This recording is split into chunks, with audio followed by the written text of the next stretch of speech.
বিসমিল্লাহির রহমানির রহিম। আমাদের কারো কারো ক্ষেত্রে কি হয়, ঘাড়ে ব্যথা হয়, পিঠে ব্যথা হয়। ব্যথা কি হাতের দিকে চলে আসে, হাত ব্যথা হয়, কারো ঝিনঝিন হয়, কারো অবশ হয়, কারো হাত দিয়ে কিছু ধরতে পারে না। উপায় কি? হাতে যে ঝিনঝিন হয়, সমস্যা কিন্তু হাতে না, সমস্যা থাকে এখানে। শশী হাসপাতালের মূল ইয়েটা কি, এটা কারণটাকে আইডেন্টিফাই করে, কারণটা সরাই দেয়, ভালো হয়ে যায়। কেন অনেক সময় কি হাত ঝিনঝিন করতেছে, এদিকে ঝিনঝিন করতেছে, সবাই মনে করে কিছু ঝামেলা এখানে।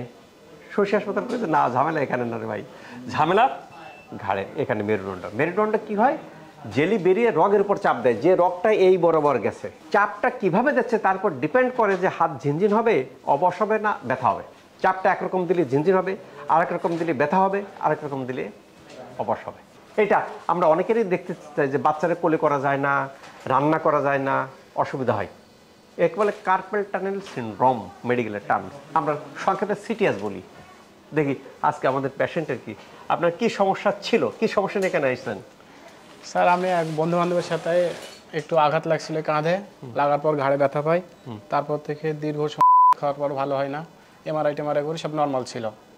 ওই কি অবস্থা ব্যথা, ব্যথা কোথায় কোথায় ছিল? তখন মানে ঘাড় থেকে ব্যথা শুরু করে পিঠ পর্যন্ত ব্যথা। কোন পর্যন্ত? পিঠ? এই পুরো পিঠই ব্যথা করতো। পুরো পিঠ ব্যথা? জি। হ্যাঁ।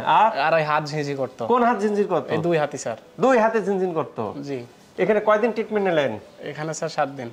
7 দিন। এখন কি অবস্থা? এখন স্যার আলহামদুলিল্লাহ অনেকটা ভালো। চলে যাবেন? জি স্যার। কয়দিন ট্রিটমেন্টের কথা বলা হয়েছিল?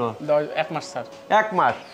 প্রিয় দর্শক, এই যে অনেকে 1 মাসের কথা বলে ভয় পান, 1 মাস ট্রিটমেন্ট নেওয়ার জন্য আমি দেখছি, দেখার পরে বলছি, বলার পরে কয়দিনে ভালো হয়েছেন? 7 দিন স্যার। 7 দিনে পুরো ভালো, 100% ভালো। এখন থাকা লাগবে? নো, থাকা লাগবে না, চলে যাবেন। চলে যাওয়ার পরে কি করবেন? লাইফস্টাইল ফলো করবেন। এই যে আমি যে ডিউরেশনটা বলতেছি যে 30 দিন, অনেক রোগী 7 দিনে ভালো হচ্ছেন, 10 দিনে ভালো হচ্ছেন, 5 দিনে ভালো হচ্ছেন, কারো কিন্তু 30 দিনের বেশিও লাগে। এই 30 দিনের বেশি না কম, এটা আমরা বুঝবো কেমন? বুঝবো ওনার ইমিউন সিস্টেম, ওনার ক্ষতিগ্রস্ত, এটা আমার উপর ডিপেন্ড করে না, ডিপেন্ড করে যে ওনার ইমিউন সিস্টেম ভালো, ক্ষতিগ্রস্ত কম, ভালো হয়ে যাবে তাড়াতাড়ি। আর যদি ক্ষতিগ্রস্ত বেশি হয়, সময় বেশি লাগবে। বুঝতে পারছেন? ন্যাচারালি ভালো করা। এখানে যে 7 দিন কোনো ব্যথা দেওয়া হয়েছে না স্যার।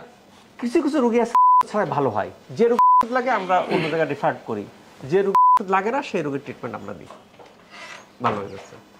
তা আল্লাহর মতো এই জাতীয় যাদের সমস্যা আছে, হাত পা ঝিঝি করা, ঘাড়ে ব্যথা, পিঠে ব্যথা, শশী হাসপাতালে আসে কম্বিনেশন ট্রিটমেন্টটা নেন, নিলে দেখবেন ভালো হয়ে যাবে। আল্লাহ তাআলা আমাদের সবাইকে সুস্থ রাখুন, এই প্রত্যাশায় আমি ডক্টর শহীদুল ইসলাম।